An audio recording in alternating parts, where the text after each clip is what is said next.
आप ना कभी भी एक टॉपर नहीं बन पाओगे। हाँ, आपने सही सुना। क्योंकि आप जो स्ट्रेटेजी अभी फॉलो कर रहे हो ना, उसमें इफेक्टिव प्लानिंग का नामो निशान तक नहीं है।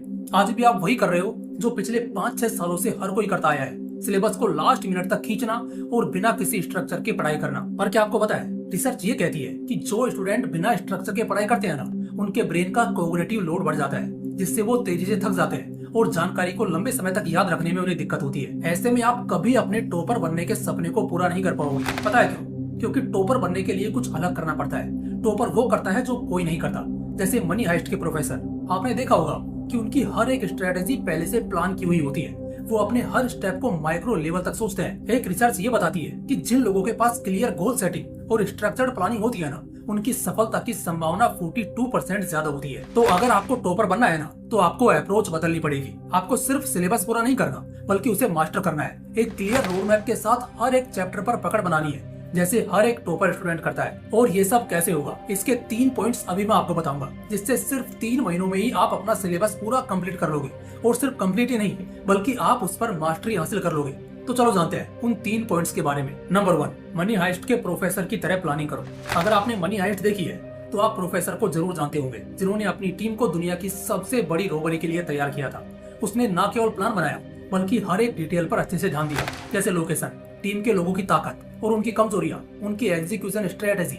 यानी कि प्रोफेसर ने हर प्रॉब्लम को बारीकी से समझा और उसका सॉल्यूशन निकाला। और यही रीजन है कि प्रोफेसर अपनी टीम के साथ मिलकर इतनी बड़ी चोरी को अंजाम दे पाया। और यही सब कुछ आपको अपने सिलेबस को खत्म करने के लिए भी करना होगा। प्रोफेसर ने अपने प्लान का step by step break down किया। उसने हर एक टीम मेंबर को उनके काम के लिए अच्छे से तैयार किया, उन्हें ट्रेनिंग दी और उनकी वीकनेस और स्ट्रेंथ के बारे में अच्छे से जाना। वैसे ही आपको भी अपने सिलेबस को चैप्टर्स में तोड़कर उन्हें प्रायोरिटाइज करना होगा। हर सब्जेक्ट को एक क्लियर रोड मैप देना होगा, ताकि आप हर चैप्टर को अच्छे से समझकर उस पर फोकस्ड होकर काम कर सको। आपको प्रोफेसर की तरह ये सोचना होगा कि यार कौन से टॉपिक्स आपके लिए चैलेंजिंग हो सकते हैं और आपको उनसे कैसे निपटना है। प्रोफेसर ने अपने प्लान में आगे चलकर क्रिएट होने वाली प्रॉब्लम का सामना करने के लिए भी अपनी टीम को तैयार किया था। उसके लिए भी उन्होंने अलग से प्लान बनाया था। तो आपको भी कुछ इसी तरह से हर चीज की पहले से ही प्लानिंग करनी होगी।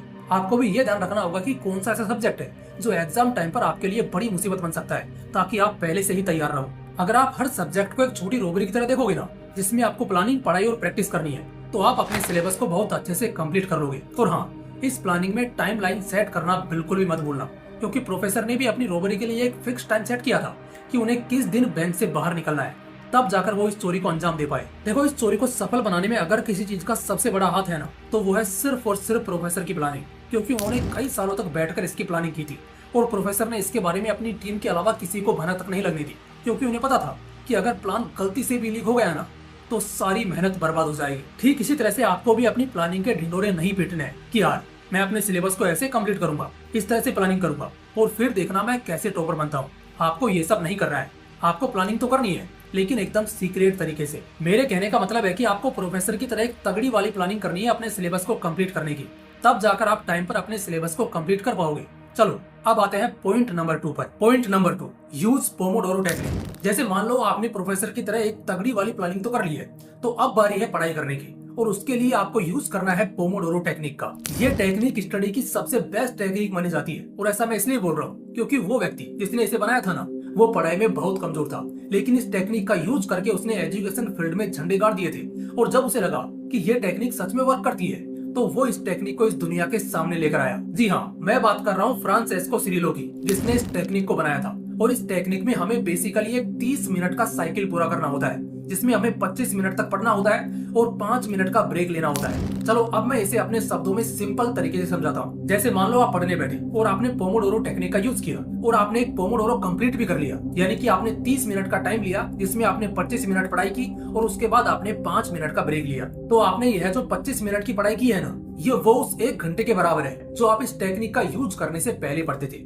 क्योंकि इस टेक्निक का यूज करने से आपका ब्रेन एकदम फोकस्ड होकर पढ़ पाता है, क्योंकि उसे पढ़ने से पहले ही पता होता है कि उसे ज्यादा नहीं पढ़ना है, सिर्फ 25 मिनट ही पढ़ना है और उसके बाद 5 मिनट का ब्रेक लेना है। यह एक साइंटिफिकली प्रूवन टेक्निक है और जो इंसान इसे फॉलो करता है वह पढ़ते हुए कभी बोर नहीं होता। और दूसरी बात, जो भी वो पढ़ता है ना, वो डायरेक्ट उसके दिमाग में छपता है, क्योंकि उसका दिमाग 25 मिनट तक पूरे फोकस के साथ पढ़ता है। पोमोडोरो टेक्निक स्टडी की सच में सबसे बेहतरीन टेक्निक है और यही रीजन है कि इंडिया के स्टडी के कई एक्सपर्ट्स 25 से 30 मिनट पढ़ाई करने के बाद 5 मिनट का ब्रेक लेना रिकमेंड करते हैं। तो इसलिए आपको भी इसका यूज जरूर करना चाहिए। ऐसा करके आप कम टाइम में ज्यादा पढ़ पाओगे। जिससे कि आपका सिलेबस बहुत तेजी से कंप्लीट होगा। चलो अब आते हैं पॉइंट नंबर 3 पर, जो कि मेरा फेवरेट है। Number 3, background blur mode technique. अब ये सुनकर आप बोलोगे कि त्रिलोक भाई ये कौन सी टेक्निक आ गई, हमने तो इसके बारे में पहले कभी नहीं सुना। तो देखो भाई, ये टेक्निक आई नहीं है, बल्कि मैंने खुद से बनाई थी जब मैं 12th क्लास में था। और इस टेक्निक में बेसिकली हमें अपना फोकस बैकग्राउंड से ब्लर करना होता है और किसी एक चीज पर लगाना होता है, यानी कि किसी एक सब्जेक्ट पर। इसे ना आप कुछ ऐसे समझ सकते हो